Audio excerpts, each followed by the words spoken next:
નમસ્તે મિત્રો, ફરીવાર લઈને આવ્યા છીએ એક નવી મજાની વાર્તા. પૂરેપૂરી સાંભળજો, તમને ખૂબ જ મજા આવશે.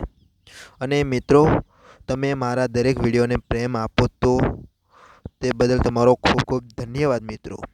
તમે સર્વ જાણો છો કે તે મુજબ આ વાર્તા ફક્ત કાલ્પનિક છે. તેનો કોઈ પણ વ્યક્તિ સાથે સંબંધ નથી કે ધર્મ સાથે પણ સંબંધ નથી. આપણે વાર્તા ફક્ત મનોરંજન હેતુ બનાવીએ છીએ. તો ચાલો વાર્તાની શરૂઆત કરીએ. મારું નામ મંદિકી છે અને હું 35 વર્ષની છૂટાછેડા લીધેલી મહિલા છું.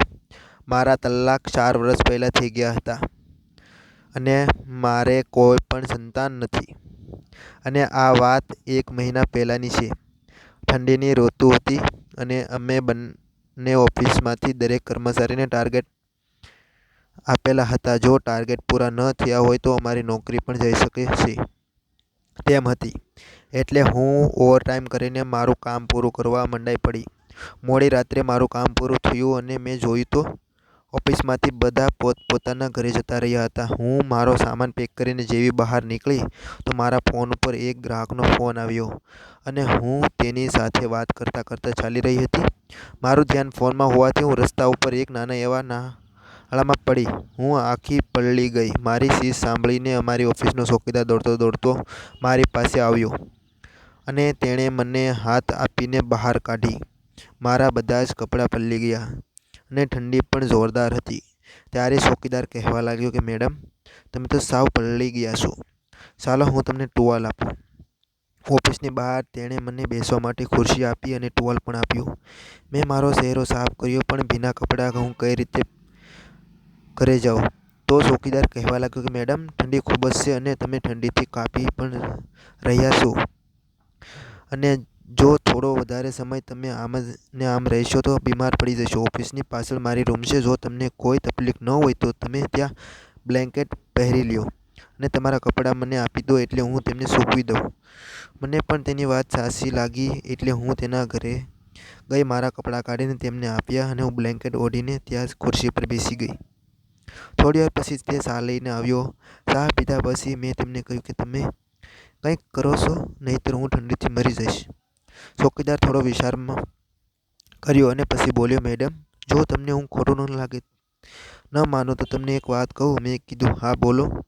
તો ચોકીદાર કહેવા લાગ્યો કે જો તમારા શરીરને ગરમી જોઈતી હોય તો બ્લેન્કેટની અંદર મારે પણ આવવું જોઈશે. હું એની વાત સમજી ગઈ. મેં વિચાર કર્યો કે ઠંડીથી મરી જવું એની કરતાં તો તેની વાત બરોબર છે. મેં કહ્યું હા એટલે તે મારા બ્લેન્કેટની અંદર આવી ગયો. થોડીવાર સમય પછી મારા ઠંડી ઓછી થવા લાગી. અચાનક મને બ્લેન્કેટની અંદર કોઈ વસ્તુ કૂદતું હતું એવું, છૂટતું હોય એવું લાગવા લાગ્યું અને અંદર આવી ગયો. મને અંદર આવી ગયો કે હું શું હોઈ શકે છે. છૂટાછેડ્યા પછી મારે એક બોયફ્રેન્ડ પણ હતો, પણ તે કોઈ પણ કામનો ન હતો. પછી મેં વિચાર્યું કે ઠંડીમાં આમ જ રાત કાઢવી તો પછી કેમ ન થોડીક મજાક પણ થઈ જાય.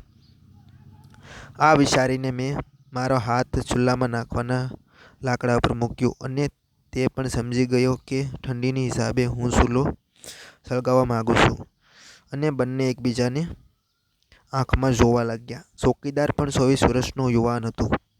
આમ તો તે ઘણું ભણેલો હતો, પણ તેને નોકરી મળી ન હતી. એટલે તે ચોકીદાર નોકરી કરી રહ્યો હતો. મેં તેને એક નાની એવી બક્કી કરી અને કહ્યું, જો તમે ચૂલો સળગાવતા આવડે તો ચાલો આ લાકડા વડે ચૂલો સળગાવીએ. અને તે મારી આજ્ઞાની રાહ જોઈ રહ્યો હતો. તેણે હા કહી અને પહેલાં તો તે ચૂલાને સાફ કરવા લાગ્યો અને પછી મારા હાથ વડે લાકડા ચૂલામાં મૂક્યા અને પછી મિત્રો ભયંકર આગ લાગી અને મારી ઠંડી ક્યાં ગાયબ થઈ ગઈ. અને પછી તો ગરમીને કારણે પસીનો આવવા લાગ્યો. સમયના અભાવે આપણે વાર્તા અહીં જ પૂર્ણ કરીશું. ફરી મળીશું એક નવા વિડીયોમાં. ત્યાં સુધી આવજો મિત્રો. Tata bye bye. મળીશું આવતીકાલે. બન્યા રહેજો નવા વિડીયોમાં.